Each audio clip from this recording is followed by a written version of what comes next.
kita masuk materi baru, teman materi baru mengenai pengujian hipotesis ya. Jadi kita coba review lagi hari ini eh, konsep-konsep dari suatu pengujian hipotesis. Ya. Karena kita sudah pernah belajar sebenarnya ya mengenai pengujian hipotesis begitu pada saat statistika dasar ya, konsep-konsep dasarnya. Jadi mungkin teman-teman masih ada yang nyantol tapi ada juga yang hilang gitu ya. Tetapi sekali lagi saya sampaikan bahwa sudut pandangnya itu berbeda ya. Materi yang akan dipelajari eh, pada saat statistika dasar dan tentunya pada saat statistik matematika 2 ini begitu. Di statistika dasar, kalian mempelajari prosedur pengujian hipotesis. Di sini nanti kita akan review lagi prosedurnya seperti apa. Ya, dari mulai menentukan hipotesis, kemudian statistik uji, ya, sampai akhirnya kita mengambil keputusan, begitu. Seluruh proses itu kalian tinggal jalankan ketika menguji nilai tengah populasi itu menggunakan statistik ujinya Z atau T dan seperti itu gitu ya sudah diberikan.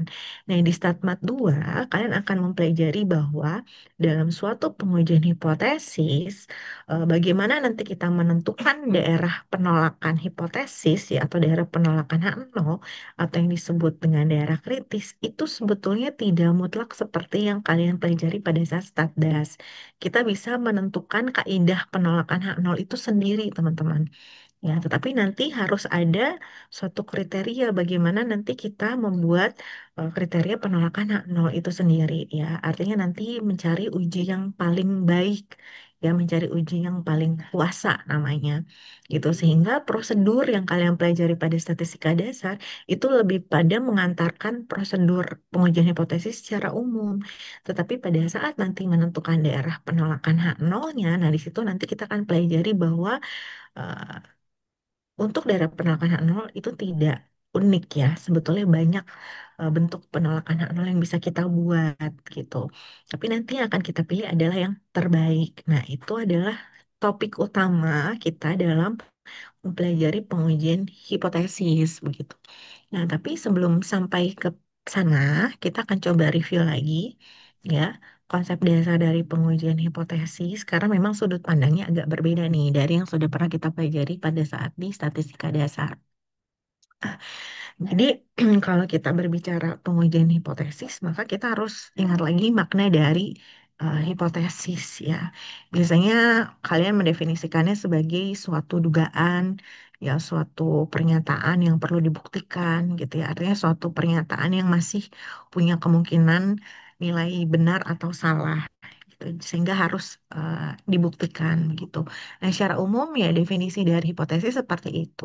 Tetapi secara statistik ya, pengujian hipotesis itu kita lakukan jika memang kita ingin mengambil suatu keputusan mengenai populasi berdasarkan informasi dari sampel.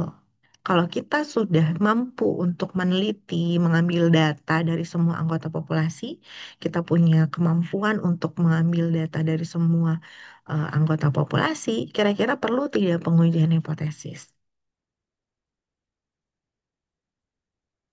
Kalau saya mau meneliti seluruh UNJ nih populasinya, misalnya ya, seluruh anggota mahasiswa di UNJ, ketika saya punya kemampuan untuk hal itu, maka tidak perlu kita melakukan pengujian hipotesis ya, karena kita tidak mengambil data sampel, tapi kita bisa ambil data populasi dan kita simpulkan untuk populasi ya. Jadi pengujian hipotesis itu bagaimana nanti kita membuat keputusan berdasarkan data sampel, tapi untuk menyimpulkan atau mengeneralisasi keputusannya bagi populasi ya. Sehingga nanti prosedurnya adalah prosedur secara statistik, teman-teman. Nah, prosedur pengujian hipotesis, ya, prosedur nanti dari mulai menentukan hipotesis sampai menentukan daerah penolakan H0 dan seterusnya yang akan kita pelajari di StatMat 2 ini adalah berdasarkan dari J. Neyman I.S. Pearson. Makanya disebut prosedur eh, Neyman-Pearson gitu lah ya, atau NP gitu. Jadi nanti kalian akan mengenal ada istilah-istilah yang menyangkutkan kepada nama-nama si eh, beliau-beliau ini gitu ya teman-teman. Nah, Jadi tadi sudah mempelajari hipotesis secara harfiah gitu ya, makna secara umum begitu.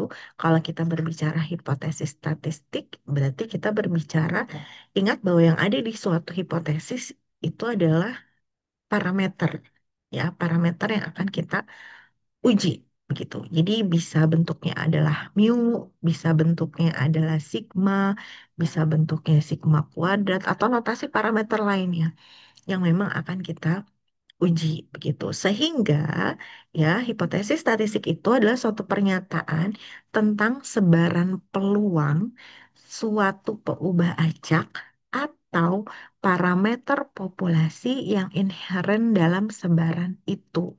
Jadi kalau di populasi kita berdistribusi normal, berarti kan kalau normal parameternya adalah mu, sigma, atau sigma kuadrat.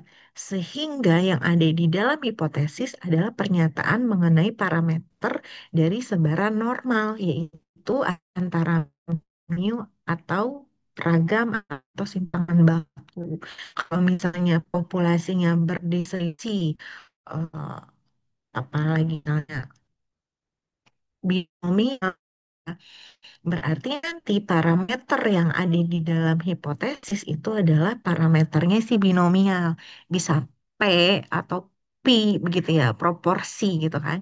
Nah, jadi kalau kita berbicara hipotesis statistik, ya berarti dia pernyataan parameter populasi. Di hipotesis itu tidak ada menulis karena X bar sama dengan nol, misalnya seperti itu.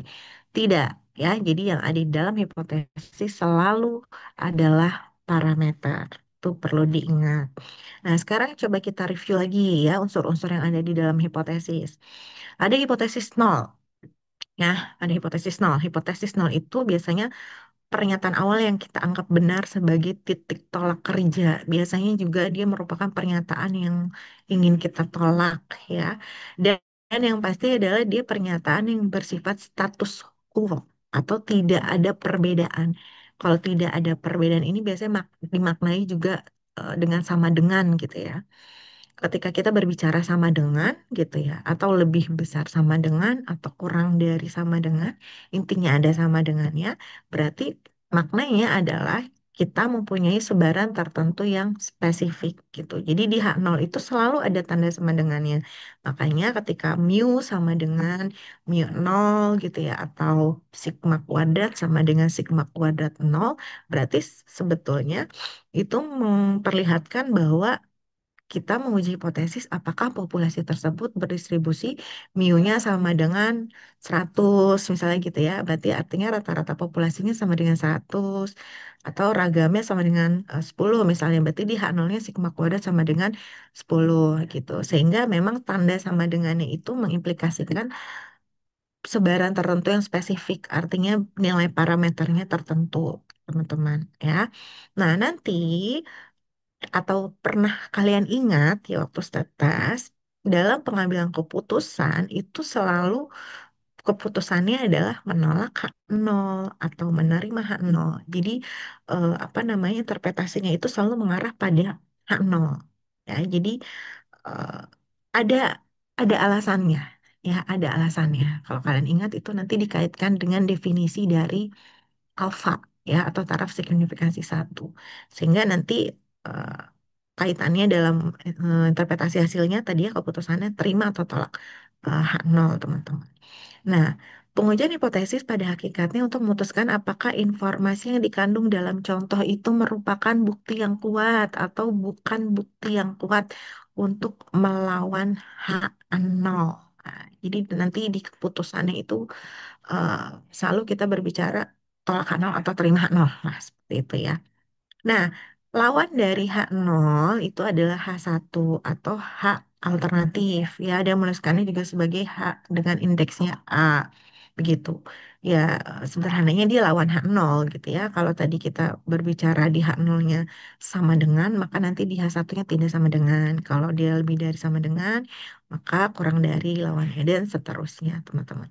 Nah, itu adalah lawan dari H0 adalah H1. Setelah menentukan H0, H1 gitu ya. Kalau kalian ingat, kita akan masuk dalam tahap menentukan statistik uji. Jadi statistik uji itu dia sebetulnya suatu statistik ya atau merupakan besaran yang merupakan fungsi dari data contoh. Dan biasanya dia merupakan sebaran dari statistik uh, dari parameter yang ingin kita uji. Misalnya kita punya pengujian hipotesisnya H0-nya terhadap mu. Berarti statistik dari mu ini siapa? Yaitu adalah X bar. Maka di statistik uji yang akan kita buat gitu ya atau kita gunakan adalah sebaran peluang dari si X bar. Si X bar itu kemarin sebaran peluangnya adalah rata-ratanya mu variansnya sigma kuadrat per N. Makanya dalam pengujian hipotesis nilai tengah populasi, statistik ujinya itu adalah X bar dikurang mu per sigma per akar N. Ini adalah peubah acak X bar yang distandarisasi, yang tidak lain adalah peubah acak Z, teman-teman. Nah, nanti berdasarkan statistik uji ini, kita akan memutuskan apakah data itu merupakan bukti yang kuat untuk melawan hipotesis nol, gitu ya. Jadi, eh, kalau kalian ingat ada Z hitung, ada T hitung, ya, semua yang ada di statistik uji ini adalah kita sebut indeksnya adalah hitung, hitung, hitung, gitu ya, untuk membedakan nanti dengan eh, tabelnya seperti itu. Nah, dari statistik uji, maka langkah berikutnya adalah untuk menentukan wilayah penolakan H0 atau wilayah kritis ya atau critical region. Nanti kalian akan menemukan istilahnya singkatannya ya, bisa WP atau juga CR ya, critical region gitu di Statmat 2. Ini adalah daerah penolakan H0. Jadi untuk menentukan apakah kita tolak atau terima H0, nanti kita bandingkan nilai statistik uji kita dengan nilai tabel. Apakah kita akan berada di posisi wilayah terima H0 atau tolak H0. Kalau misalnya statistik uji kita jatuh ke dalam wilayah penolakan H0, ya berarti H0 ditolak gitu. Tapi kalau tidak jatuh di wilayah penolakan H0, maka hipotesis nolnya kita uh, terima. Nah, ketika kita tolak H0, teman-teman, ya, kita sering mengatakan bahwa data yang kita punya itu merupakan bukti yang kuat untuk menolak H0. Ya, jadi tidak mengatakan bahwa ketika kita menolak H0, H0 itu salah. Ya, tapi data kita sudah cukup sebagai bukti untuk menolak H0. Begitu pula ketika H0-nya itu diterima, ya tetap ada dua kemungkinan. Memang H0-nya bisa jadi benar, atau memang H0-nya salah gitu. Tapi kita nggak punya bukti untuk eh, menolaknya, sehingga kita terima. Tetapi untuk menyatakan bahwa hipotesis nol itu benar, itu tidak bisa kita jamin. Ya, sama halnya ketika kasus misalnya ada seorang terdakwa, ini saya pernah analogikan ini sepertinya ya pada saat Stardust, saya coba ulang lagi.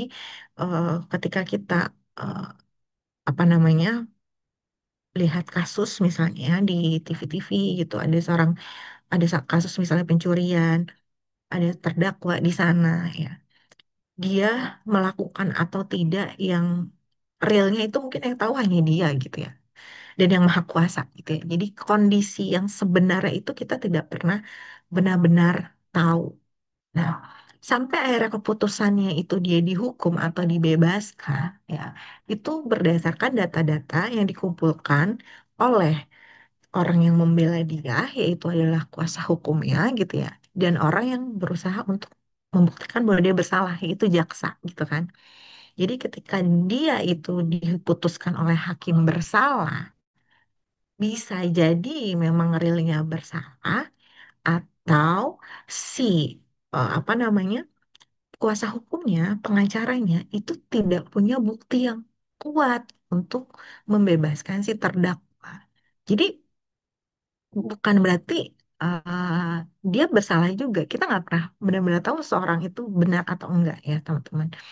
Begitu pula ketika dia dibebaskan, ya belum tentu dia itu tidak bersalah, belum tentu dia benar gitu ya. Tapi memang jaksanya juga nggak punya banyak bukti yang cukup gitu untuk menjerat dia sehingga dia bebas gitu. Makanya kalau kalian perhatikan dalam kasus persidangan seperti itu ada selalu istilah keyakinan hakim ya. Keyakinan hakim dia bersalah atau enggak berdasarkan bukti-bukti yang ada gitu. karena nggak pernah benar-benar tahu yang sebenarnya itu benar dan salah itu kan suatu hal yang sangat sulit ya untuk dilihat gitu. Jadi analoginya seperti itu ya, ketika kita menolak suatu hipotesis ya belum tentu dia salah karena data kita belum cukup. Barangkali ketika sampel kita ditambah, nah data kita ditambah terus gitu lebih banyak yang diperoleh, bisa jadi nanti keputusan hasilnya juga berbeda. Nah itu bagaimana kita menginterpretasikan keputusan menolak H0 atau menerima H0. Nah, dalam praktiknya, hipotesis nol itu tadi saya sudah sampaikan, itu selalu mencakup atau memuat tanda sama dengan. Ya, jadi bisa sama dengan, atau lebih dari sama dengan, atau kurang dari sama dengan. Nah, di dalam H0 ada pernyataan parameter, ya, atau sebaran yang spesifik tadi. Misalnya parameter di sini adalah theta. Ya, jadi dia akan tertulis theta sama dengan theta nol, di mana theta nol ini adalah sebuah nilai atau bilangan real tertentu. Jadi bisa saja nanti di sini diganti oleh suatu bilangan. Bisa jadi parameternya juga bukan theta, tapi parameter yang lain. Dan bisa jadi tandanya di sini bukan sama dengan, tapi lebih dari sama dengan, lebih besar sama dengan, atau kurang dari sama dengan. Sehingga H1-nya adalah ya lawannya saja dari H0. Bisa tidak sama dengan, ya bisa kurang dari, atau bisa lebih besar dari. Menyesuaikan dengan bentuk H0-nya. Kalau misalnya kita lihat H1-nya itu tidak sama dengan, ya berarti H0-nya sama dengan, H1-nya tidak sama dengan, berarti kalau kita tolak H0 ya, ketika kesimpulannya adalah bahwa tetanya tidak sama dengan teta 0, kemungkinannya kan berarti antara tetanya itu kurang dari teta 0, atau tetanya lebih besar dari teta 0, ya kan? Nah, karena ada dua kemungkinan ketika kita menolak H0, maka biasanya ini disebut sebagai uji dua arah atau two tail. Nah, kalau kalian ingat ya, kalau misalnya kita bentuk H1-nya itu kurang dari atau lebih dari, ya karena hanya ada satu kemungkinan ya, antara kurang dari atau lebih dari saja nilai yang kita terima, maka disebutnya sebagai one tail atau uji satu arah. Nah, itu sering digunakan istilah itu ya, one tail dan juga two tail. Oke, di sini ini ada contoh suatu statistik uji ya, karena tadi ada pernyataan bahwa statistik uji kan fungsi dari sampel acak. Karena dia merupakan eh, peubah acak, ya berarti pasti punya sebaran peluang. Ini tadi saya sudah contohkan. Misalnya kalau kita punya hipotesisnya adalah nilai tengah populasi, begitu ya, dengan ragam yang diketahui, ya, karena distribusi normal punya dua parameter, ya, rata-rata dan juga sigma kuadrat gitu. Nah, jadi ketika kita ingin menguji mu begitu, ingat bahwa statistik dari mu itu adalah si X bar. Oke. Nah, lalu X bar ini punya sebaran tadi ya, rata-ratanya mu dan sigma kuadrat per N. Nah, pertanyaannya, fungsi dari X bar ini apa yang punya sebaran? Ini bahas kemarin selang kepercayaan ya, nyambung jadinya. X bar ini, fungsi dari X bar yang punya sebaran yang sudah diketahui adalah X bar min mu per sigma per akar N. Maka ini dijadikan sebagai statistik uji, teman-teman. Nah, kalau kalian ingat pada saat selang kepercayaan pun, ya ini apa namanya ketika sigma per akar N-nya dipindahkan ke atas gitu ya. Jadi sigma per akar N dikali X bar dikurang mu gitu ya. Sehingga kalau mu dipindahkan sendiri gitu ya, itu adalah X bar plus minus sigma per akar N gitu ya. Itu kan diselang kepercayaan ya. Jadi sebetulnya bolak-balik gitu ya. Hanya di situ saja kalau berbicara penduga salang dan pengujian hipotesis. Oke. Ada lagi apa namanya istilah ya dari pengujian hipotesis. Ketika hipotesis itu menspesifikasi sebarannya secara khas, ya tadi tandanya sama dengan, itu disebut sebagai hipotesis sederhana, teman-teman. Ingat ya, hipotesis sederhana atau simple hypothesis. Ya, jadi sebarannya diketahui atau sebarannya itu tertentu atau khas. Berarti kalau tandanya lebih besar sama dengan atau kurang dari sama dengan, ya ini kan tidak spesifik sama dengan ya, itu disebut sebagai hipotesis majemuk atau komposit, lawan dari hipotesis sederhana. Ini contohnya di sini ketika kita punya hipotesisnya adalah P sama dengan setengah, ini sederhana. Ingat, P itu adalah parameter dari sebaran binomial misalnya di sini ya. Jadi peluang suksesnya sama dengan setengah. Nah, itu kan spesifik sama dengan. Maka dia disebut hipotesis sederhana gitu ya. Nah, ketika P-nya tidak sama dengan setengah, ini adalah hipotesis majemuk. Walaupun kita tahu dia adalah binomial ya, dengan peluang suksesnya tidak sama dengan setengah, tapi kan kita nggak tahu nilainya berapa, nilainya banyak ya, sehingga dia merupakan hipotesis majemuk atau hipotesis komposit. Nah, jadi hipotesis tadi kalian ingat lagi ada H0, H1 eh, berdasarkan wilayah penolakannya dia bisa uji satu arah, bisa uji dua arah. Kemudian secara klasifikasi ada hipotesis sederhana dan hipotesis komposit. Nah, sekarang kita berbicara kesalahan dalam pengambilan keputusan ya. Kesalahan dalam pengujian hipotesis. Bagaimanapun ya, ketika kita ingin mengambil keputusan bagi anggota populasi yang sangat besar begitu ya, tapi hanya mengambil sebagian kecil data yang ada di populasi, itu pasti ada kesalahan. Karena kita nggak benar-benar ngambil semua data yang ada di populasi. Berarti ada kekeliruan, akan ada error di dalamnya. Nah, jadi dalam suatu pengujian hipotesis, ada dua kesalahan yang mungkin terjadi, teman-teman. Namanya juga kita membuktikan suatu dugaan ya. Jadi ada galat tipe satu, ada galat tipe 2, type 1 error dan type 2 error. Kesalahan yang mungkin pertama kita lakukan adalah bisa jadi kita menolak hipotesis yang seharusnya kita terima. Atau di sini hipotesis nol yang benar kita tolak. Itu adalah galat tipe satu atau yang disebut sebagai alfa atau taraf signifikansi ya. Kesalahan yang mungkin terjadi yang kedua adalah kita menerima hipotesis nol yang seharusnya kita tolak.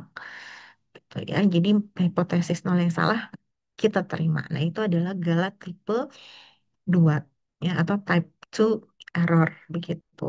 Nah, ini yang kita nggak bisa hindari ya. Jadi alfa dan beta itu akan ada di dalam suatu pengujian hipotesis. Nah, seringkali kalian melihat tabel ini ya. Jadi ada kondisi sebenarnya kita tidak benar-benar tahu seperti apa wujudnya. Ada keputusan yang harus kita ambil. Ya, jadi baik keadaan yang sebenarnya maupun keputusan yang kita ambil itu akan terbagi menjadi dua. Ya, keadaan sebenarnya bisa H0-nya benar, bisa H0-nya salah. Tapi saat kita mengambil keputusan berdasarkan data sampel, bisa jadi kita menolak H0 atau bisa jadi kita tidak tolak H0. Ketika kita tidak menolak H0, ya keputusannya dan memang ternyata realnya itu H0 itu benar ya berarti kita melakukan hal yang benar. Ini disebut sebagai eh, selang kepercayaan yang sudah kalian pelajari. Ketika kita menolak hipotesis keputusannya ya, padahal hipotesis H0-nya tersebut benar, nah ini kita melakukan gala tipe satu atau si alfa. Nah, ketika kita menerima H0 atau tidak tolak H0 dan memang realnya adalah H0-nya itu apa namanya salah begitu, maka kita melakukan hal yang benar. Jadi menolak hipotesis yang memang seharusnya ditolak itu disebut sebagai kuasa uji. Nilainya adalah satu dikurangi beta. Sedangkan si beta itu adalah peluang kalau kita menerima hipotesis ya atau tidak tolak H0 padahal H0-nya salah. Ini gala tipe 2 teman-teman. Ya, jadi alfa adalah peluang terjadinya kesalahan satu, sedangkan beta adalah peluang terjadinya kesalahan yang tipe 2. Alfa beta ini dia bertolak belakang. Ya, jadi kalau alfanya itu dinaikkan, betanya turun. Kalau alfa yang diturunkan, betanya naik, teman-teman. Nah, kapan kita bisa mendapatkan kondisi ideal gitu bahwa alfa betanya sama-sama kecil ya. Solusinya hanya ada satu, tambah terus sampelnya. Nah, itu lama-lama dia akan eh, menurunkan si errornya ya, baik si error tipe satu maupun si error tipe 2. Kalau nggak mau ada kesalahan sama sekali, maunya kesalahannya adalah 0% atau nol. Tidak perlu kalian ambil sampel, kalian harus melakukan sensus. ya, diteliti semua anggota populasi, nggak perlu kalian sampling. Nah, itu harusnya sudah bersih dari error karena kalian langsung ambil datanya satu persatu. Error dalam arti ini ya, bukan apa namanya, bukan human error gitu ya, tapi datanya kalian dapatkan semua dari populasi, teman-teman. Nah, itu mengenai alfa dan eh, beta. Nah, di sini ada sebuah contoh ya, nanti bagaimana kita apa namanya dari kasus ini menghitung kesalahan tipe satu, kesalahan tipe 2 begitu ya, dan apa namanya mendefinisikan soal yang agak berbeda nih dari yang di Statdas. Kita coba lihat sama-sama ya. Sampai sini dulu, ada yang ingin ditanyakan atau tidak?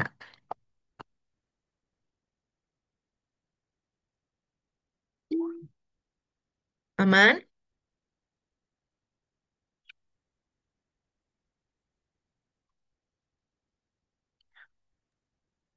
Aman, Bu.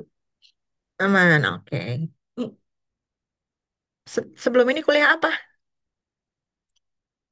Sistem dinamik itu. Sistem dinamik. Dengan siapa dosennya? Pak Haris. Ah, siapa? Dosen baru, Bu. Siapa dosen barunya? Kan ada Pak, namanya. Pak Haris. Bu Haris. Oh, Pak Suha. Ya, Pak Haris. Oke. Online ya? Saya nggak lihat Pak Iya, Suha iya. soalnya. Oh, oke, baik. Pak Pak Rido Suharis. Saya lagi mikir depannya apa ya? Astagfirullah. Pak Rido Suharis. Oke, kita coba lihat. Ini typo ya. Ini toko maksudnya. Sebuah toko mainan anak ya mengatakan bahwa sedikitnya sedikitnya 80% anak perempuan itu lebih menyukai mainan boneka dibandingkan lainnya. Ya, untuk menguji pernyataan toko itu akan diamati 20 anak perempuan dan dilihat apakah ia membeli boneka atau mainan lainnya gitu ya. Nah, kita ingin menguji hipotesis nolnya adalah P sama dengan 0,8 atau H1-nya P kurang dari 0,8. Andaikan kita membuat kaidah keputusan terima H0 bila X lebih dari 12, artinya X lebih dari atau sama dengan 13, ini berarti bila X kurang dari atau sama dengan 12, kita akan menolak H0. Nah, dari kasus tersebut, kita diminta untuk menghitung alfa, menghitung beta untuk P-nya sama dengan 0,6, menghitung beta untuk P-nya sama dengan 0,4, dan seterusnya nanti kita lihat ya. Nah, jadi eh, kasus ini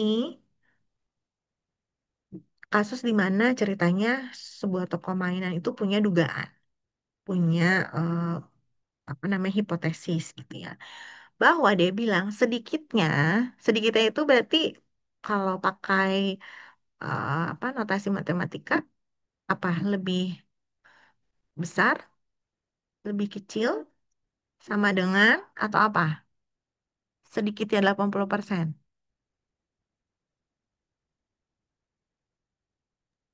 Lebih dari Lebih dari yang lain?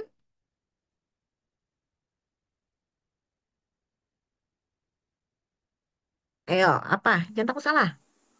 Sedikitnya 80%. lebih dari sama dengan Ya, sedikitnya itu kan persamaan katanya minimal ya. Artinya 80%-nya ikut ya. Berarti minimal, berarti lebih besar atau sama dengan. Nah, kalau ada tanda sama dengannya, tadi di awal sudah disampaikan selalu ada di H0. Nah, seringkali ketika kita berbicara lebih besar sama dengan atau kurang dari sama dengan, itu dituliskannya hanya sama dengan. Nah, ini nggak masalah karena masih tercakup dalam ini dan ini gitu ya. Itulah kenapa di sini H0-nya dia adalah P sama dengan 0,8 itu.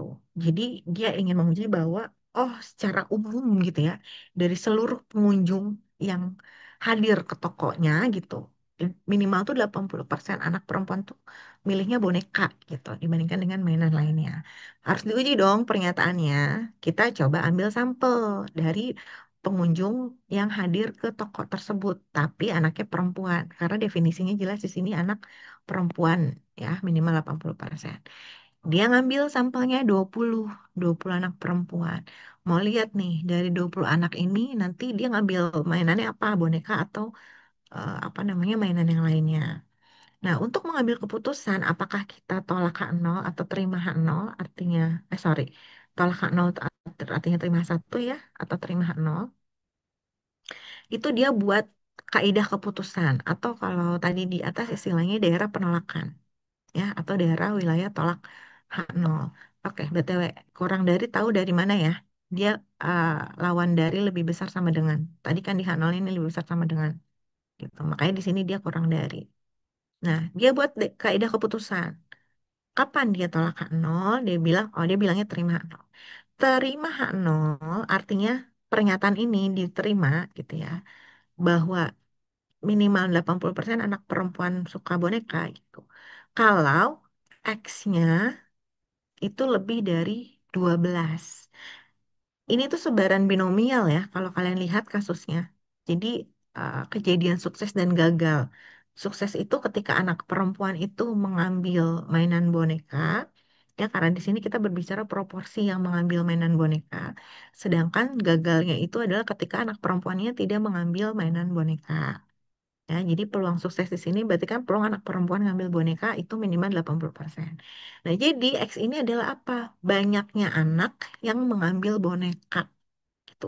Jadi dia akan terima pernyataan bahwa si P itu sama dengan 0,8 kalau banyaknya anak yang ngambil mainan boneka itu lebih dari 12.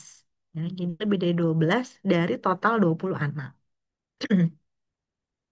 Logikanya masuk ya, karena kan kalau setengahnya aja 10 orang, ini kan 80%. Nah, dia bikin kayak ada keputusan, kalau anak perempuan yang datang ngambil mainan boneka lebih dari 12 maka pernyataan ini dia terima. Gitu, terima nol. Atau kalau kita ganti jadi tandanya lebih besar sama dengan, maka 13 di sini ya. Nah, artinya lawannya ini gitu ya, itu adalah pernyataan kalau kita menolak pernyataan ini lawannya yang jadi tolak H0 jika X-nya kurang dari atau sama dengan 12 begitu. Itu makna dari soalnya. Nah, sekarang kita diminta untuk menghitung alfa ya, lalu beta dan seterusnya. Saya coba buka whiteboard terlebih dahulu.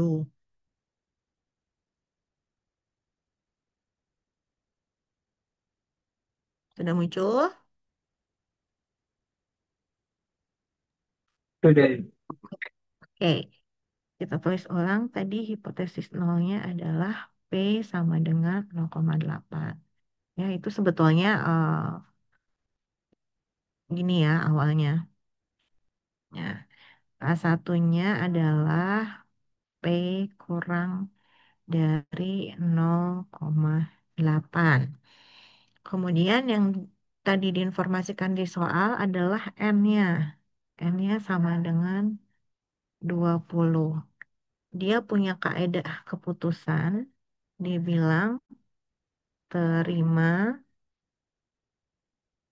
H0 jika X-nya lebih dari 12 atau X-nya lebih besar sama dengan 13.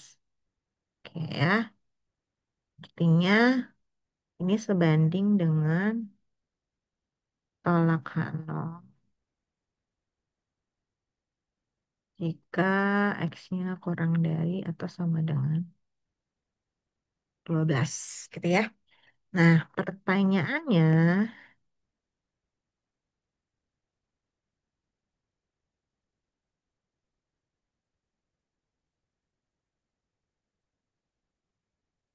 saya kalau lihat tulisan Bu Vera, kalau nge-share di grup kok bagus sih. Kok tulisan saya setiap nulis di whiteboard tuh nggak bisa rapi. Mohon maaf ya, yang penting terbaca ya. Jadi saya suka insecure kok tulisan saya nggak bisa rapi seperti itu ya. Duh, oke. Yang A tadi kita diminta menghitung alfa. Oke, alfa itu adalah tadi peluang kita menolak H0 padahal H0-nya benar. Oke, tulis dulu definisinya. Lalu tolak H0. Kapan kita tolak H0? Kalau X-nya kurang dari atau sama dengan 12. Berarti alfa sama dengan peluang X kurang dari atau sama dengan 12. H0 benar. Pernyataan apa yang ada di H0? Bahwa P-nya sama dengan 0,8. P sama dengan 0,8. Nah, ini sebaran apa? Binomial. Ya, sebaran binomial. Kalian ingat sebaran binomial itu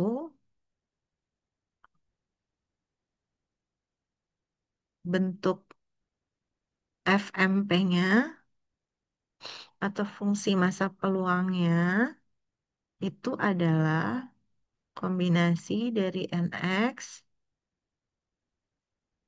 P pangkat X dikali satu min P pangkat N min X. Benar gak?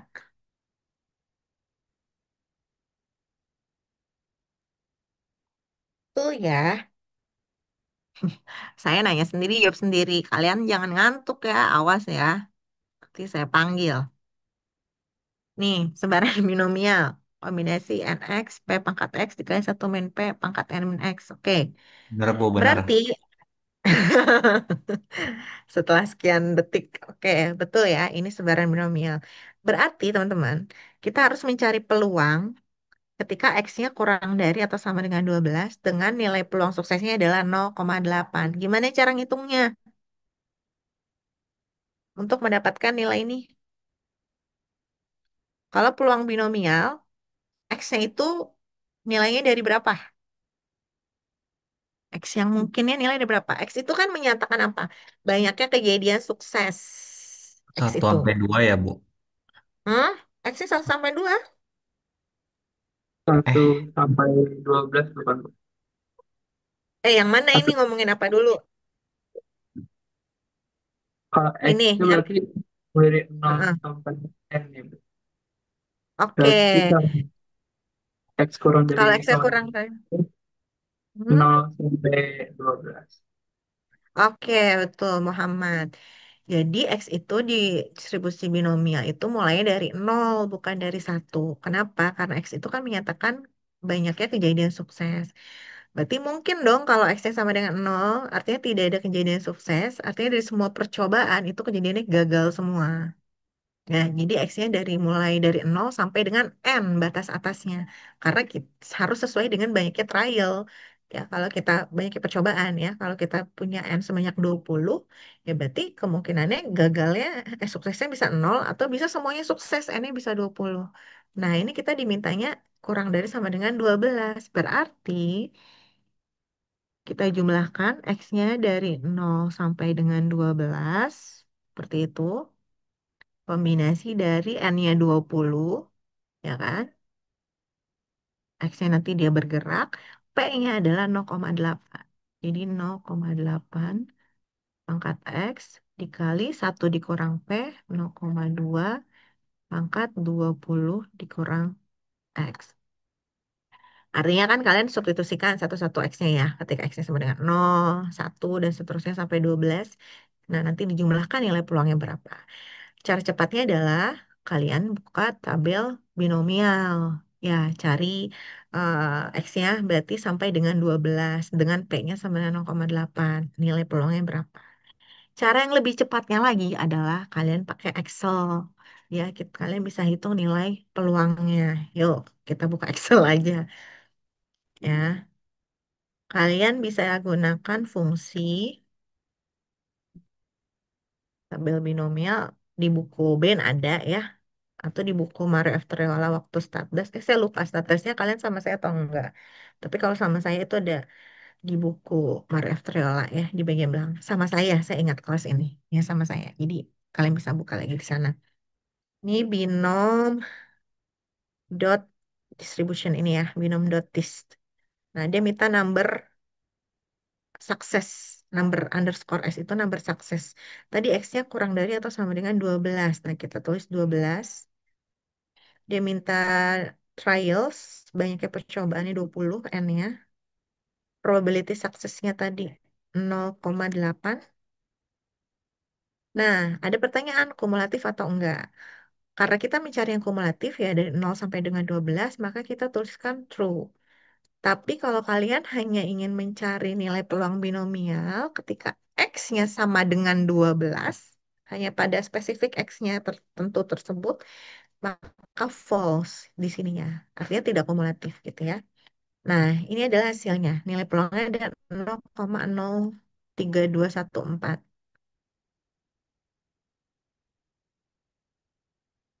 Kita tulis lagi 0,03214. Oke, berarti Galat tipe 1 dari pengujian hipotesis yang di atas tadi, ini ya, sorry, itu adalah 0,03. Beda ya sudut pandangnya. Waktu Stardust, dalam pengujian hipotesis, alfa yang kita udah tentukan, 5% gitu ya, atau 10%, 1%. Nah, di sini justru alfa yang kita cari nilainya. Tuh perbedaan satu. Ya, kita nanti lihat lagi perbedaan-perbedaan sudut pandangnya ya, waktu Stardust dengan StatMat 2. Sekarang kita jawab pertanyaan yang B. Yang B pertanyaannya adalah hitung beta untuk P sama dengan 0,6. Tentukan nilai beta untuk P sama dengan 0,6. Oke, definisikan dulu betanya ya. Beta itu adalah peluang terima H0 pada H0 salah gitu kan. Atau H1 benar. Berarti peluang kapan terima H0 kalau berarti X-nya lebih dari 12. Lawannya tolak H0 ya. Pernyataan di atas juga jelas terima H0 jika X-nya lebih dari 12. Oke. Ketika X-nya lebih dari 12. Nah, H0 salah. Artinya kita merujuk pada H1 benar. Ya, ini kan maknanya sama. H1 benar. Kalau kita lihat H1 di atas, nah, pernyataannya adalah P kurang dari 0,8. Kurang dari 0,8 ini berapa? 0 pun kurang dari 0,8 ya. Itulah mengapa ketika menghitung beta kita perlu mendefinisikan P-nya di sini. Ya, hanya alfa yang bisa kita kontrol nilainya. Kenapa? Karena dia jelas H0 benar. Jadi kita nggak perlu mendefinisikan nilai peluangnya, nilai parameternya berapa. Itulah kenapa di pengujian hipotesis yang ini pakai alfa, bukan beta. Karena dia bisa kita kontrol. Kalau beta, di sini pernyataan H0-nya salah. Berapa nilai P-nya? Karena P-nya di H1 itu, ya karena H0 salah, H1 benar, kurang dari 0,8. Makanya didefinisikan di sini ceritanya 0,6. Oke, tulislah berarti P-nya sama dengan 0,6. Jadi kalau diminta menghitung beta, pasti ada keterangan parameternya ketika satu benarnya berapa, teman-teman ya. Oke. Nah, kalau bentuknya seperti ini, bagaimana cari nilai peluangnya? Kalau X-nya lebih dari 12, berarti kita menjumlahkan X-nya berapa sampai berapa? 13 sampai 20 ini. Oke, betul. Dari 13 sampai dengan 20. Ya. N-nya, sorry, tadi N-nya udah dapat 20. X, P-nya 0,6, pangkat X, dikali 0,4 pangkat 20 dikurang X. Oke, dari 13 sampai 20. Kalian boleh satu-satu nyari ya, dari 13 berapa peluangnya sampai dengan yang ke 20 berapa baru dijumlahkan. Atau agar kita bisa memanfaatkan si tabel binomial yang mana isinya adalah kumulatif ataupun menggunakan Excel. Seperti apa kira-kira teman-teman? Caranya biar bisa nilainya kumulatif. Ada ide nggak?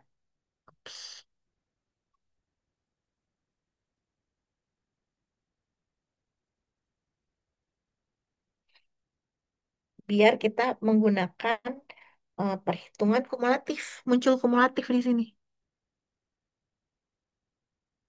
Caranya gimana? Kalau dikurangin bisa nggak, Bu? Jadi Nah, yang gimana sampai dikurangin? 20 terus dikurangin sama yang sebelumnya yang alfanya itu, Bu, di Excel. Kan jadi dari 13 sampai 20 doang tuh. Iya, kalau satu sampai kalau dari awal sampai 20 berarti nilai berapa Zidan? Nilai peluangnya. Satu itu. Iya, kenapa satu? Karena kalau kita dibandingkan peluangnya tadi, kalau tolakannya kan 0,6, Mm-mm. berarti terima hasilnya 0,4, dan kalau dijumlah itu satu. Atau salah ya, Bu? Ya, ketika kita menjumlahkan nilai peluang untuk semua nilai Purbacak ya pasti satu. Ya enggak? Kan N-nya dari 0 sampai 20, ya kan? Ya, berarti X-nya kan dari 0 sampai 20 nih.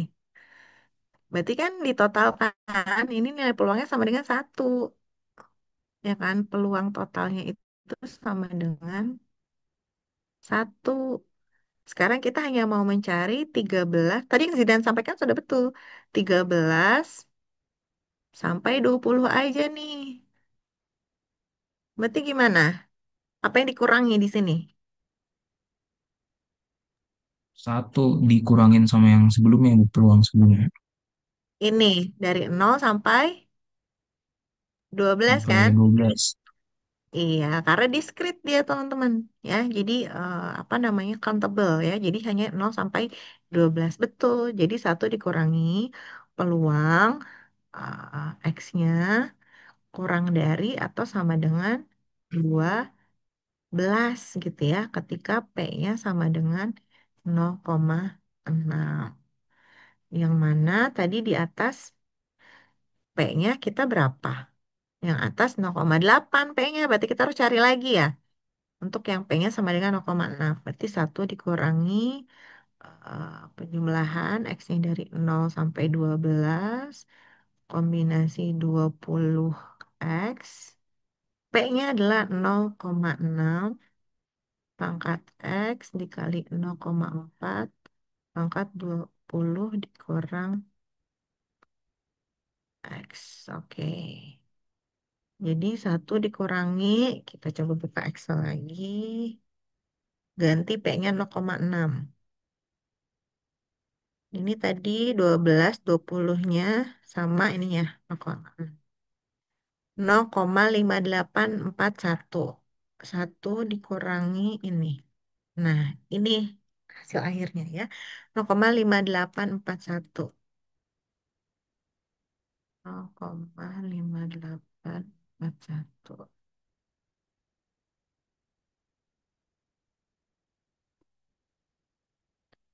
0,4159.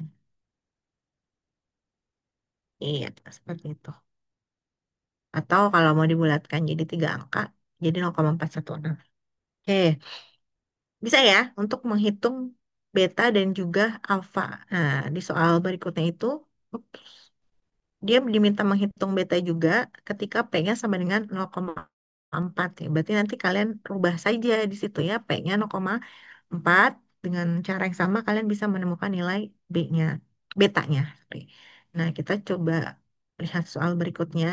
Yang C-nya kita skip karena cara pengerjaannya sama. Yang D-nya kita coba kerjakan ya.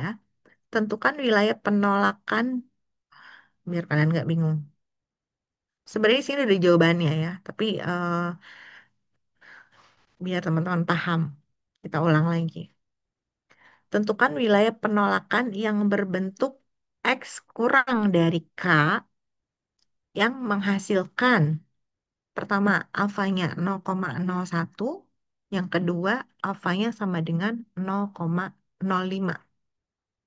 Jadi inversenya nih, kalau tadi kita nyari alfa dan beta dari suatu wilayah penolakan H0, kalau yang D kita diminta menentukan daerah kritisnya gitu ya, X kurang dari K-nya itu berapa, yang nanti menghasilkan alfanya 0,01 dan atau alfanya 0,05 gitu. Nah, kalau ini nggak ada cara lain selain melihat tabel binomial. Ya, kita tulis dulu sebentar. Ini soal yang D. Tentukan wilayah penolakan X kurang dari suatu nilai, yaitu K, yang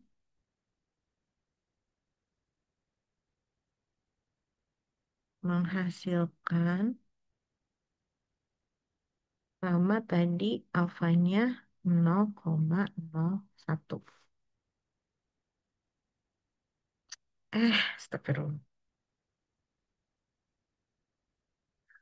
Berarti kan gini, kalau kita definisikan, alfa itu sama dengan peluang, tolak nolnya kan ini, peluang X kurang dari K, gitu ya.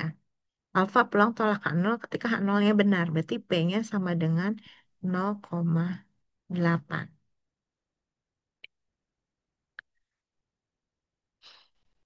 Ya, jadi eh, kita ketahui alfanya adalah 0,01, itu peluang ketika X-nya kurang dari berapa? Kalau peluang suksesnya adalah 0,8. Jadi ini nih, berapa nilainya? Ya kita lihat tabel si binomial. Kalau di tabel binomialnya, nanti kalian runtutkan tuh cari. Ya, yang nilai 0,8, nanti nilai peluang totalnya adalah 0,01, itu terjadi pada X yang kurang. Yang X maksimalnya di berapa gitu. Kalau kalau pakai Excel, kita pakai fungsi binom inverse. Kalian jangan bayangkan nanti soalnya seperti ini terus ya, distribusinya. Nah, ini sama dengan binom dot inverse. Ya, ada trials, banyaknya percobaan 20, probability suksesnya tadi 0,8, alfanya, alfanya 0,01. 12. Nah, tapi hati-hati, kita harus cek. Tadi di poin yang A, ya, untuk P sama dengan 0,8 dan X-nya kurang dari sama dengan 12, alfanya itu adalah 0,03, ya nggak? Coba saya balik lagi. Artinya kalau ini 12, berarti X kurang dari 12, gitu kan? Ups. Nah, tadi pada saat di poin A, kita menghitung nih peluang X kurang dari sama dengan 12 sama dengan 0,8, itu peluangnya 0,03 bukan 0,01. Itu catatan yang pertama. Lalu yang kedua adalah dia meminta wilayah penolakannya kurang dari, ya, bukan kurang dari sama dengan. Berarti kurang dari sama dengan, sorry. Itu harusnya kurang dari sama dengan. Nih, kita bisa cek misalnya ini kumulatif, ya. Ketika X-nya sama dengan 11. Sama dengan berarti binom distribution, number suksesnya misalnya kita ganti 11, trialnya tetap 20, peluangnya adalah 0,8, kumulatifnya true. Nah, ini adalah 0,009 sekian. Kalau X-nya sama dengan 12, tadi kita udah cari.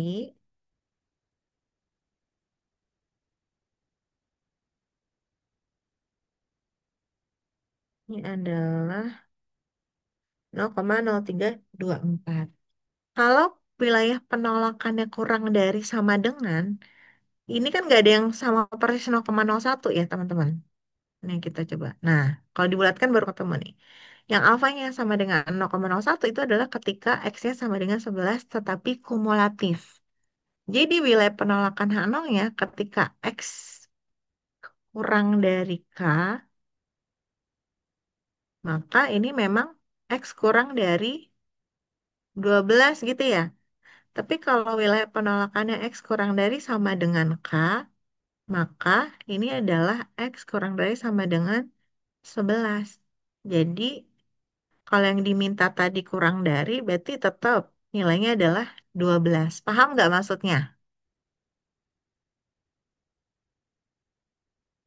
Ayo, kalau bingung bilang.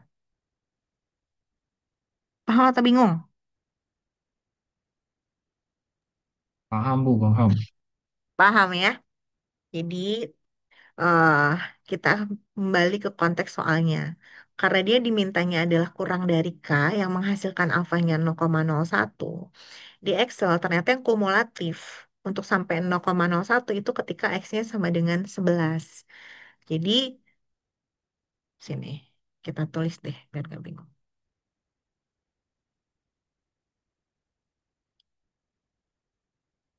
Berdasarkan Excel atau berdasarkan tabel aja ya bilangnya ya. Itu juga kan di Excel berdasarkan tabel binomial.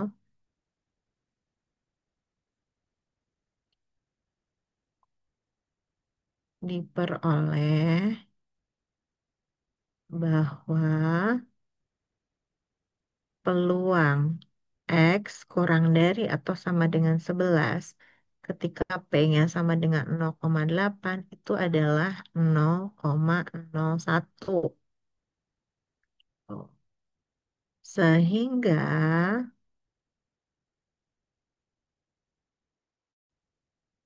untuk wilayah penolakan X kurang dari K menjadi X kurang dari 12 karena nggak ada tanda sama dengan nih di sini. Ya, jadi X kurang dari 12 yang berarti K-nya sama dengan 12. Nah, ini ada perbedaan jawaban dengan yang ada di PowerPoint-nya yang tadi kita gunakan.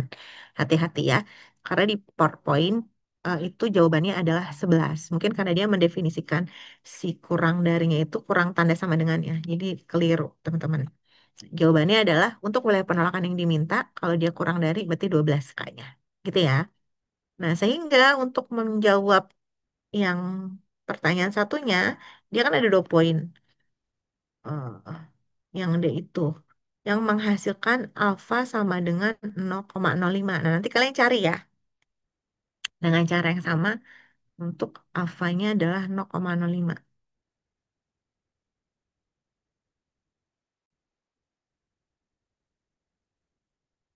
Wilayah penolakan yang sama. Wilayah penolakannya adalah X kurang dari K. Cari. Terus diminta mencari beta untuk P sama dengan 0,6 jika wilayah penolakannya seperti yang diimplikasikan oleh pertanyaan D bagian 2.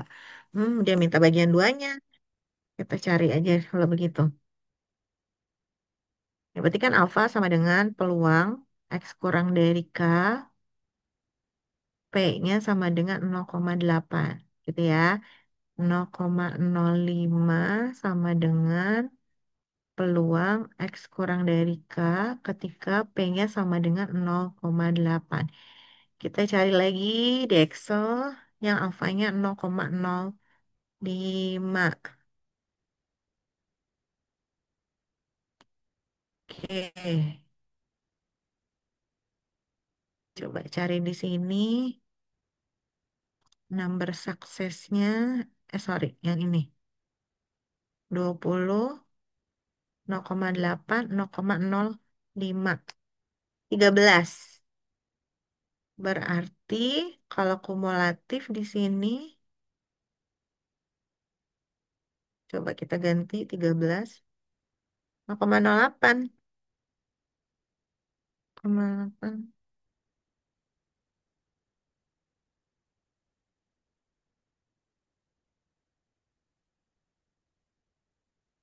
20, 0,8, 0,8, 0,05. Coba kita cari X-nya berapa yang 0,05. Kalau di sini dia dapatkan kayaknya 12. Dari 12 aja dia 0,03. Ketika X-nya sama dengan 13, peluang X kurang dari sama dengan 13 itu 0,08. Jadi tidak ada yang sama persis exactly itu 0,05, teman-teman. Berarti kita harus ambil yang pendekatannya, yaitu ketika X-nya sama dengan 12 gitu. Tetapi karena ini adalah dihitungnya kumulatif seperti tadi ya, berarti kan kurang dari sama dengan 12 gitu. Maka kita ambil X-nya kurang darinya adalah kurang dari 13 seperti tadi. Ya, jadi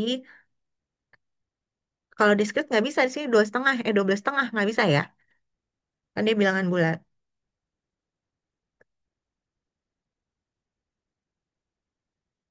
Jadi nilai yang mendekati adalah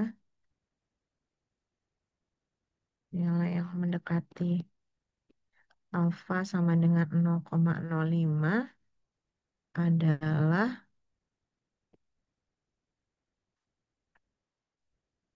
adalah alfa sama dengan 0,032, yaitu ketika X-nya kurang dari atau sama dengan 12. Maka wilayah penolakannya adalah ketika X kurang dari 13. Nah, pertanyaan yang itu tadi kita diminta hitung beta ketika P-nya itu sama dengan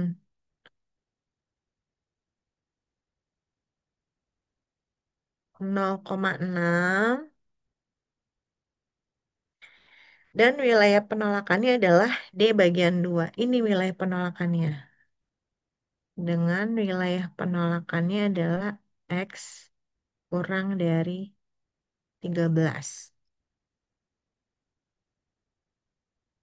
Oke ya.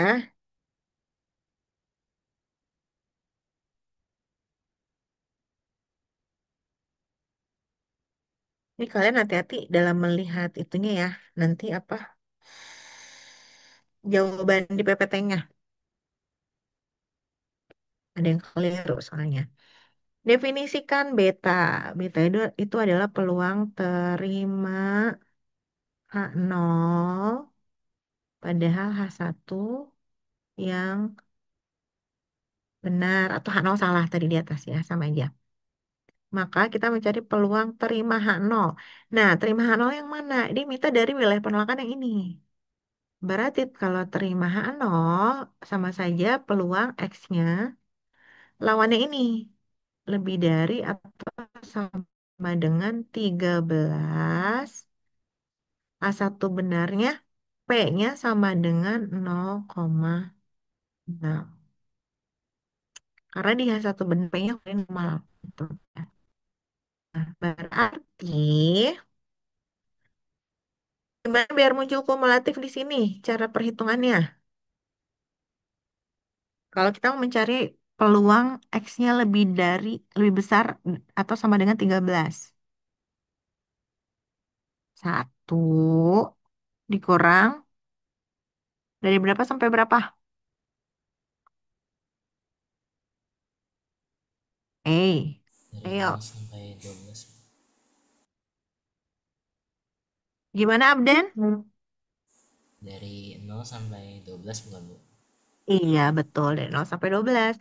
Toh S kurang dari sama dengan 12 dengan P-nya sama dengan 0,6.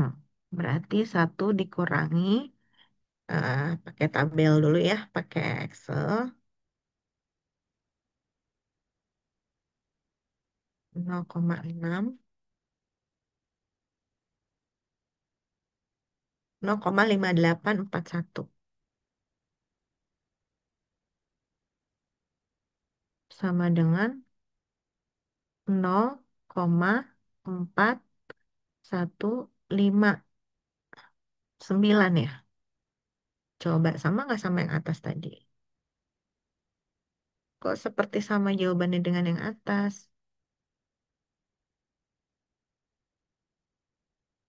Oh iya nih, sama seperti yang ini ya. Iya, X lebih dari 12 kan berarti X lebih dari sama dengan 13 ya. Oke. Ya, seperti itu kira-kira teman-teman ya. Jadi sudut pandangnya berubah. Da, jadi dari suatu, kalau kalian perhatikan, tadi kalian bisa lihat bahwa dari setiap soal itu apa namanya, endingnya adalah menghitung alfa atau beta, atau menghitung beta atas suatu wilayah penolakan tertentu. Jadi wilayah penolakan itu bisa dibuat eh, bentuknya apapun gitu ya, selama masih logis dengan pernyataan yang ada di hipotesis gitu ya.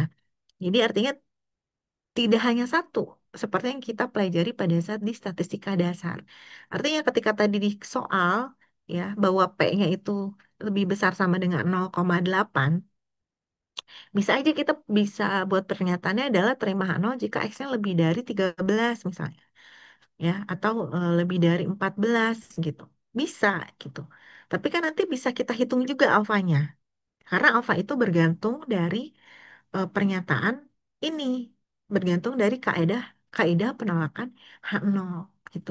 Jadi sekarang kalian mengerti bahwa dari suatu pengujian hipotesis, wilayah penolakan tertentu itu akan menghasilkan alfa yang tertentu juga. Ya, wilayah penolakan yang berbeda-beda itu akan menghasilkan nilai alfa yang berbeda-beda juga.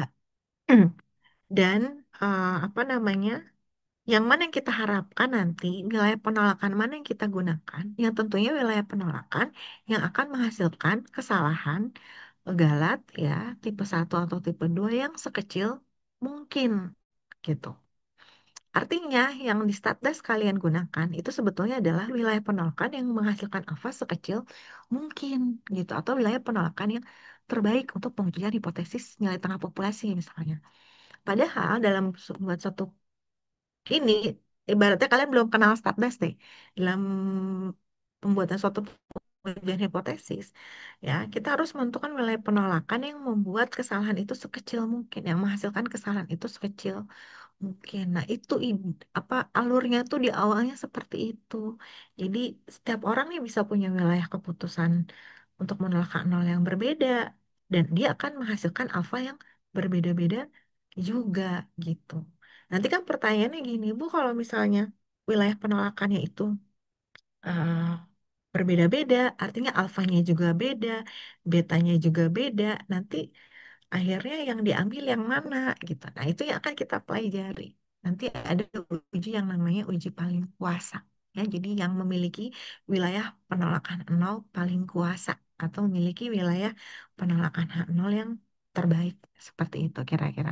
Nah, itu pengantar ya bagi kalian untuk memahami pengujian hipotesis di StatMat 2. Apakah bisa dipahami? Silakan jika ada yang ingin bertanya.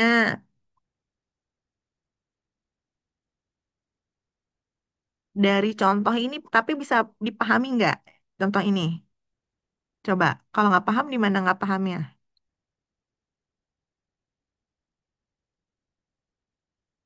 Wajahnya wajah-wajah lesu gini. Udah mandi belum kalian?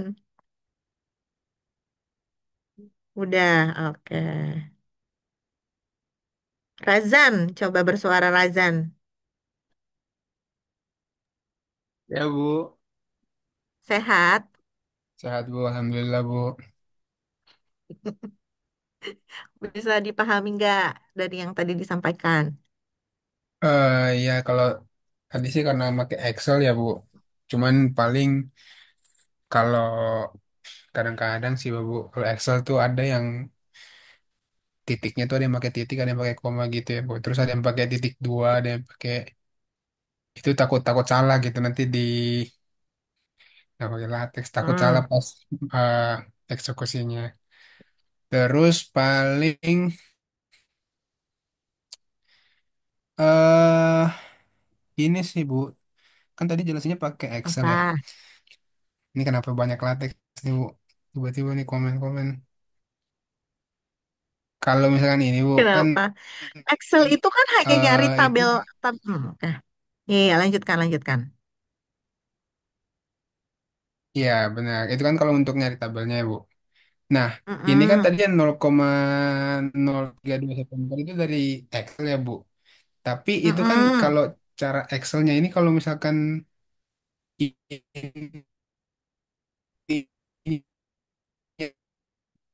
Ah, putus-putus di saya, Razan.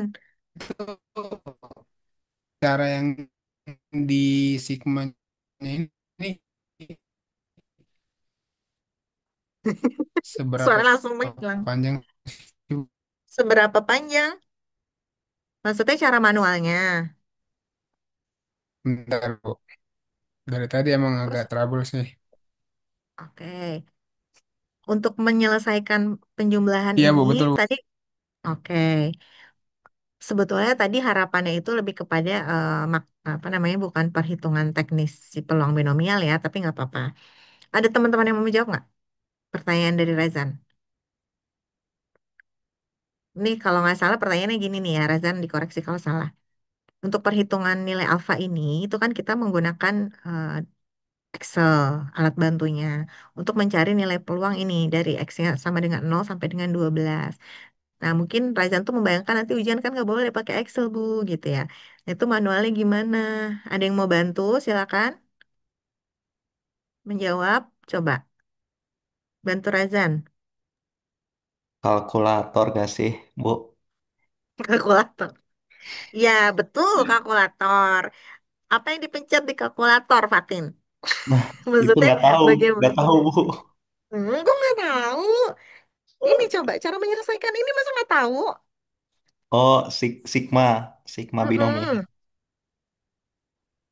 Aduh, nggak tahu, Bu. Saya udah lama nggak pakai kalkulator saintifik sebenarnya. Itu dijumlahin gak sih, Oke. Bu, dari Apa? X-nya? Kan ini kan mau nyari alpha ya. Mendingan ini Mm-mm. jumlahin dari X-nya mulai dari 0 sampai Mm-mm. 12 ya berarti ya. Iya, Pasti dapat. bet. Pasti dapat Terus alfanya. didapat apa? Iya. Jadi kan ini Excel, kalkulator, itu kan alat bantu. Kalian nggak dapat nilai akhir pun saya betulkan kalau prosesnya benar. Ketika kita mencari peluang X kurang dari sama dengan 12, itu kan sama dengan, aduh ini dasar banget ya menurut saya. Berarti kan peluang ketika X-nya sama dengan 0 gitu kan. Ditambah peluang X-nya sama dengan 1, ditambah sampai dengan peluang X-nya sama dengan 12. Ya nggak? Berarti ketika peluang X-nya sama dengan 0, substitusikan ke sini. Jadi kombinasi 20 diambil 0 dikali 0,8 pangkat 0 dikali 0,2 pangkat 20 ketika X-nya 0. Dan seterusnya sampai ketika X-nya sama dengan 12. Berarti kombinasi 20 diambil 12 gitu kan. 0,8 pangkat 12, 0,2 pangkat 8. Begitu. Nah, ini kan nyarinya satu-satu capek. Ya nggak? Nyari satu-satu capek. Makanya kita butuh alat bantu. Alat bantunya adalah tabel binomial. Di tabel binomial itu ada ketika X-nya sama dengan di sini berapa? 12 ya? dengan P-nya sama dengan 0,8 itu nilai peluang totalnya berapa kalau 0 sampai 12. Jadi kalian nggak ngitung satu-satu kayak gini gitu. Kalau tadi saya caranya pakai Microsoft Excel gitu. Itu sama nilainya dengan ada yang tabel binomial.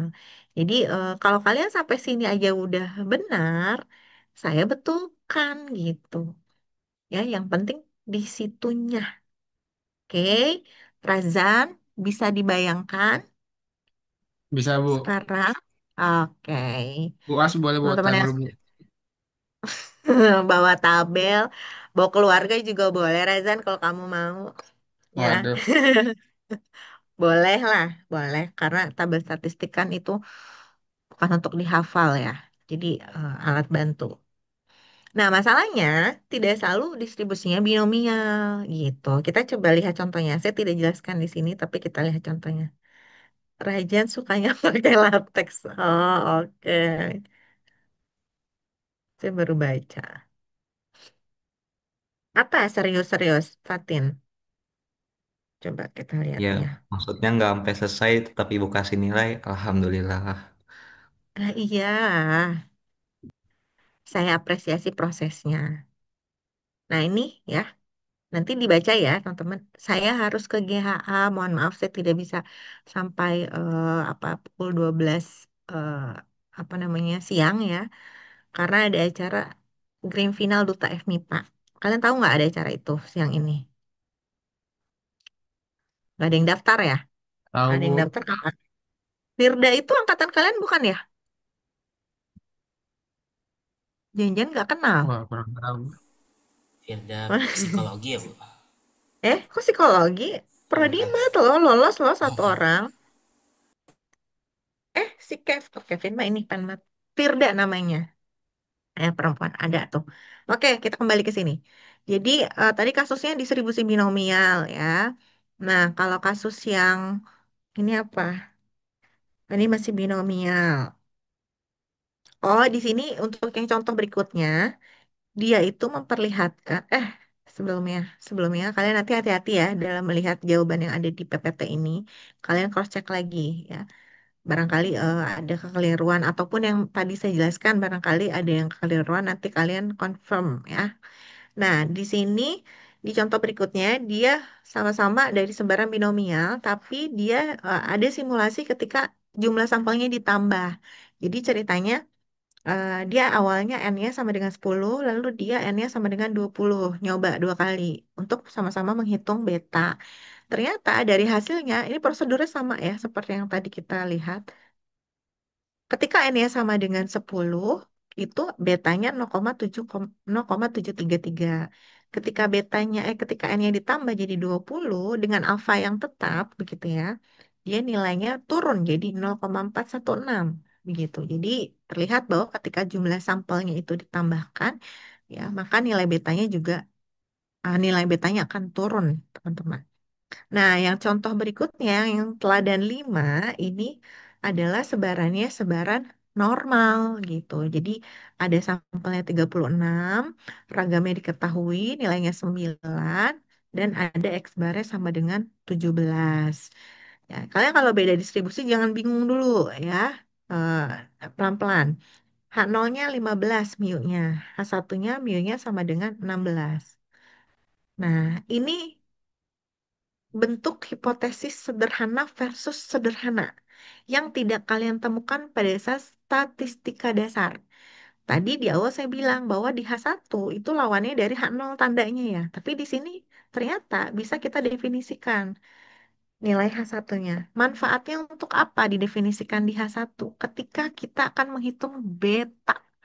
Karena dalam menghitung beta kita butuh definisi H1 benar. Nah, kalau tadi kan didefinisikan di soal ya, ketika parameternya berapa. Kalau di sini dari awal sudah ditentukan. Gitu. Jadi H1-nya 16, mu-nya H0-nya adalah mu-nya sama dengan 15. Nah, dia diminta mencari beta begitu.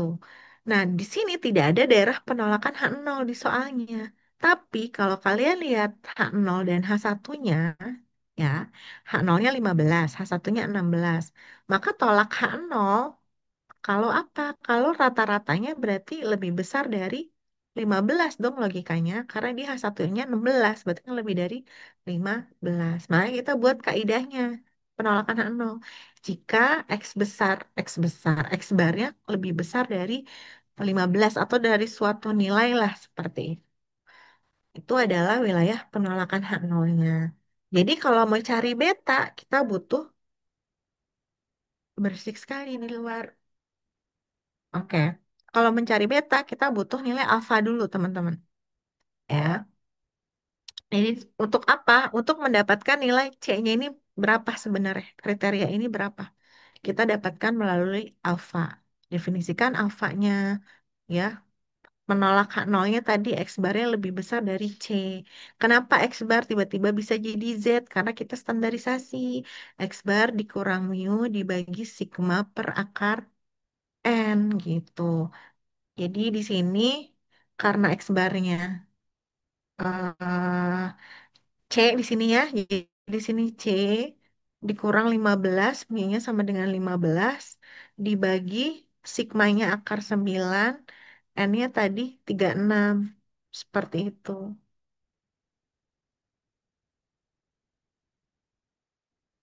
Di sini C nih. Karena gini, ini kan X peluang, X bar lebih besar dari C gitu ya. Berarti yang sebelah kiri, ini X bar dikurang mu per sigma per akar N.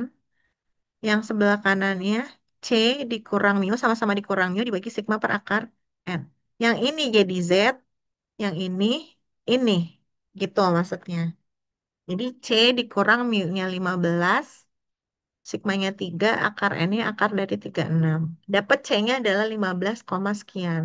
Berarti wilayah penolakannya adalah X bar lebih besar dari C tadi ya. C-nya ada 15,8. Baru bisa dapat nilai betanya. Karena kita butuh nilai atau pernyataan menerima H0-nya. Berarti lawannya dari ini gitu ya. Yaitu lebih kecil atau sama dengan. Cuman karena di continue ya jadi sama aja masuk ya. Ada tanda sama dengannya pun atau tidak. Seperti itu, nanti dibaca lagi. Ya, ini contoh dari distribusi normal. Selama kalian bisa memahami ya, tadi H0, H1, wilayah terima H0, wilayah tolak H0. Di situ-situ aja kan sebetulnya alfa beta itu ya, cara mencarinya. Insya Allah ke bawahnya bisa. Oke, eh, nanti dilihat lagi, dibaca lagi. Untuk hal-hal yang belum dipahami, tolong disampaikan. Jadi bisa kita diskusikan bersama. Kalau tidak ada yang bertanya, kalau kalian diam saja, maka saya asumsikan mengerti ya. Itu kesepakatannya. Oke, saya buka pertanyaan. Kalau tidak ada, kita akhiri. Ada pertanyaan? Silakan.